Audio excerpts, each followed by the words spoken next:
She told me my friends say I should explore before marriage. I didn't expect what she did next. She tested boundaries with someone new, then called it closure. I packed my dignity first, left the ring second, and let her explore life without me entirely. My name's Alex, 31. A year ago, I proposed to my girlfriend, Emily, 27. Everything looked perfect. Good job in IT, a nice apartment in Austin, and a wedding planned for next spring. We'd been together for 3 years, and she was the kind of woman people describe as a force. Bright, magnetic, effortlessly social. I used to love that about her, how every room bent toward her laugh. But lately, that laugh had started to sound different, a little sharper, a little more performative. At her coworker's birthday party, I caught the first flicker of unease. The night was loud and golden. Champagne glasses clinking, phones flashing. I reached to hug her for a photo, but she laughed and pushed me away. "Don't be clingy. My friends will think I'm already a housewife," she joked. The group erupted in laughter. I stood there smiling, my arms still half raised, like an actor who'd missed his cue. Later that night, I heard one of her friends say quietly, "You're still young, Em. Don't settle too soon." And Emily didn't disagree. She just smiled into her glass. After that party, something subtle but unmistakable shifted. It started small, fewer movie nights, more girls' dinners. Her perfume began to linger in the apartment long after she'd gone out. A different kind of scent than before, heavier, more deliberate. Her lipstick shades changed, too. Softer pinks replaced by deep reds that didn't match the woman I'd known for 3 years. At first, I told myself it was just wedding stress. People change before big milestones, right? That's what my brother said when I mentioned it over beers. But wedding stress doesn't usually come with 2 a.m. texts she hides under her pillow or sudden gym memberships that last exactly as long as she's working late. Our evenings, once easy and full of quiet domestic rhythm. Cooking together, streaming shows, sharing wine on the balcony, turned into parallel lives. She'd come home around midnight, smell faintly of whiskey and perfume, and slip into bed without a word. I'd pretend to be asleep, listening to the click of her phone camera taking mirror selfies in the bathroom. One night, I finally said, "Em, I feel like I'm dating your voicemail." She laughed. "You're being dramatic. I just need some space, Alex. My friends say I'm too young to live like I'm 40. That line hit harder than she knew, because I wasn't trying to make her 40. I was trying to build something solid while we were still young enough to grow into it. But to her, solidity suddenly meant stagnation. Her best friend Haley became a constant shadow between us. The type who smiled too wide when she saw cracks forming. Once, during brunch, I overheard her say, "Don't let him clip your wings. You should travel more, meet new people. You've been in one relationship since college." Emily just nodded, sipping her mimosa, eyes flicking toward me like I was an overbearing parent instead of her fiancé. I wish I could say I stood up for myself. But I didn't. I just sat there, smiling politely, as if manners could glue a disintegrating relationship back together. A week later, I came home early from work. The apartment was quiet except for the sound of low voices in the kitchen. I paused by the hallway. Haley was saying, "If you're having doubts, maybe you should talk to other people. Get closure, you know? See what's out there before you make it official." There was a long pause. Then Emily's voice, low and unsteady, "Maybe you're right. Maybe I need to find out what I really feel." The words felt like an echo in an empty church. Sacred, irreversible. That night, she came to bed late again. I lay there, pretending to sleep, and realized something simple but devastating.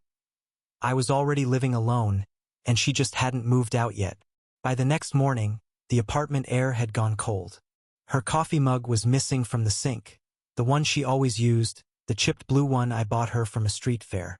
And for the first time in 3 years, she didn't text me "love you" before work. It's strange how betrayal never starts with shouting. It begins with small silences, the kind that hum in your ears long after the person who caused them stops speaking. That conversation between Emily and Haley haunted me for days. It looped in my head like a broken record while I brushed my teeth, drove to work, and lay awake staring at the ceiling. Maybe I need to find out what I really feel. It wasn't the uncertainty that hurt. It was the quiet selfishness in her voice, like she was already rehearsing her excuses. By the end of the week, I couldn't take it anymore. That Friday, I left work early. The sun was setting as I pulled into our apartment complex, the sky painted in the same coral tones as the champagne from that birthday party. The night everything started to tilt. I wasn't planning a scene. I just wanted the truth spoken out loud, without her friends whispering in her ear. When I walked through the door, I heard laughter. 2 glasses on the counter, an open bottle of wine, and Haley sitting on our kitchen stool like she lived there. Emily was leaning against the sink, phone in hand, mid-story. They stopped when they saw me. "So," I said, setting my keys down, "you need to talk to other people to figure out how you feel?" Emily froze.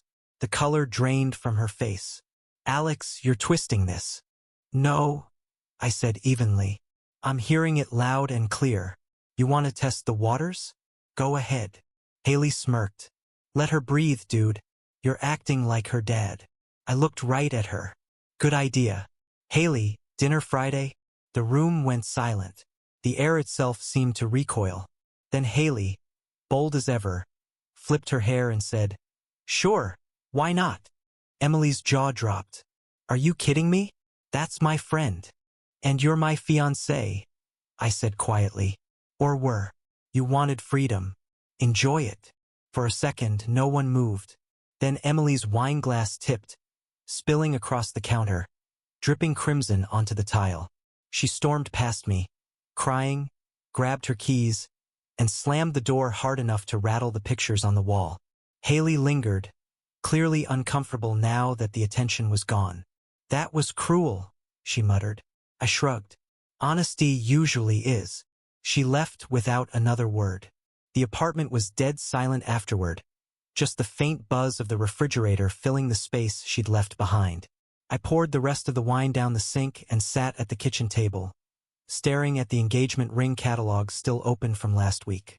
The page showed a smiling couple holding hands. I tore it in half. Around midnight, I heard the door unlock. Emily came back, eyes red, suitcase in hand. "You humiliated me," she screamed. "No," I said softly. "You did that yourself." She glared at me like I was the villain in her story. "You embarrassed me in front of my friend. Made me look desperate."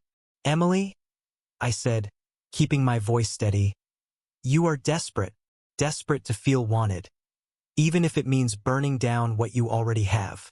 For a moment, she just stood there, shaking, torn between rage and guilt. Then she started packing, half frantic, shoving clothes into her bag, ignoring me completely. I didn't stop her. I just leaned against the counter and watched the woman I'd planned to marry dismantle our life piece by piece. Before she walked out, she turned to me, voice trembling. "You're going to regret this. You'll realize what you lost." I met her eyes. "I already have." The door shut softly behind her this time. No slam, no echo, just the final punctuation mark on something already over. I slept on the couch that night, not because I had to, but because the bed still smelled like her perfume. It felt wrong to lie there pretending things could ever go back to normal. Funny thing about betrayal, it doesn't roar when it ends. Besides, the day Emily asked to meet, I felt a strange mix of curiosity and indifference. She suggested the little cafe on Lamar, the one we'd gone to on our first anniversary. I agreed, partly to see if there was any chance of clarity, partly to witness the end properly. She arrived flustered, cheeks pink from the crisp spring air, hands twisting her purse strap like she was 6 again. I sat across from her, elbows on the table, fingers interlaced, keeping my expression neutral. She started immediately. I need to explain," she said, voice soft, almost pleading. "I kissed a guy from my gym. It didn't mean anything. I just needed closure." I exhaled slowly. "Closure," I repeated, my tone even, almost bored. "You needed to betray me to find yourself?" Her eyes welled up, glistening in the late afternoon sunlight. "I was scared I was missing out.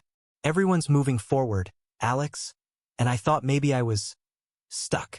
I studied her face, the familiar curves now shadowed by arrogance and regret. Congratulations, I said, voice calm. Now you know what it feels like to lose something real. She bit her lip, blinking rapidly, her hands clasping and unclasping. Please don't give up on us. I've been stupid, I held up my hand, silencing her. Slowly, deliberately, I removed my ring and placed it squarely on the table between us. The metal caught the light, glinting like a final verdict. I'll pack my stuff tomorrow, I said, letting each word land like a hammer strike. Her breath caught. Alex, I didn't want to hurt you, she whispered, barely audible. I leaned back, meeting her gaze without flinching. Then you shouldn't have tested how far you could go before I'd break, I said. She opened her mouth as if to argue, to apologize again, but I didn't wait. I stood, slid the chair back with a muted scrape on the tile, and left the cafe. The spring wind hit my face, sharp and cleansing, carrying away the last echoes of her excuses. I didn't look back. That night, I started methodically packing the few things of hers still in the apartment.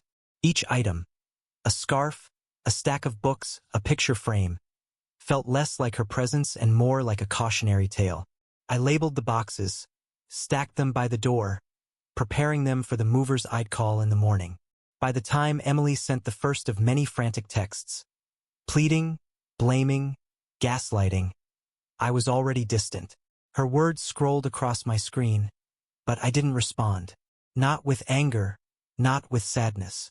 I just watched the string of messages accumulate, proof of entitlement meeting reality. She tried everything. Late-night apologies, flowers, even a text claiming she'd realized the depth of what she lost. But the truth had settled in my chest like concrete. This wasn't about love anymore. It was about accountability. And accountability is calm, surgical, and mercilessly fair. I wasn't going to yell, storm, or shame her publicly. That would have been petty. Instead, I let her actions, her confessions, and her mistakes do the work for me. She had shown exactly who she was. I simply acknowledged it, quietly reclaiming my dignity piece by piece. By the end of the week, the apartment was quiet, the boxes gone, and my life no longer a hostage to her whims. I poured a glass of whiskey, sat by the window, and for the first time in months, breathed. The storm was over. The wreckage wasn't mine to clean up. I moved out a week later, taking nothing more than what fit into my car and a backpack. The apartment smelled faintly of her perfume, a ghost that clung stubbornly to the walls, but I refused to linger. I set up my temporary base at a buddy's place, claiming the spare bedroom and his couch like a soldier reclaiming territory. Work became my anchor. Remote meetings, spreadsheets, late-night coding, a rhythm that didn't demand emotional accounting from anyone else. Meanwhile, Emily went public with her version of events. Instagram exploded with perfectly staged cocktails, sunlit beaches, and captions like, "Living my best life." I didn't respond, didn't comment. It was like watching someone narrate their own fiction while I read the footnotes of reality. 2 weeks later, she posted a photo of herself holding a champagne flute at some rooftop bar, captioned, "Sometimes you have to lose something to know its value." I smirked, finishing my coffee, feeling strangely calm. She was right. Finally, I understood the value of keeping my own dignity intact. Then came a text from Haley. "Without the drama, it's weirdly quiet, but honestly, you did the right thing." I agreed to meet her for coffee, a neutral ground to exchange words without performance or pretense. Sitting across from her, I could see a trace of vulnerability behind the usual self-assured mask. She sighed, stirring her latte, eyes not quite meeting mine. "I owe you honesty," she said. I pushed Emily toward freedom because I envied her stability. "We all tell ourselves we want excitement," she admitted, "until we realize chaos isn't freedom." I nodded. Her confession didn't erase the past, didn't heal the nights of doubt, but it offered clarity. Haley had been complicit, yes, but her insight confirmed something I'd already begun to understand. The storm had been bigger than Emily, bigger than any single betrayal. It was about the patterns people fall into when they mistake impulse for truth. We finished our coffees in silence, neither of us pretending this was more than it was. A moment of reckoning, a rare admission of honesty in a world built on projection. I walked away lighter, not because I had forgiven, but because I no longer needed to carry the weight of her choices. By the following week, the apartment was officially mine again. Boxes unpacked, furniture returned to its rightful place. I allowed myself small indulgences I'd put off for months. A new set of headphones, a vintage record I'd been eyeing, a quiet evening on the balcony without obligation.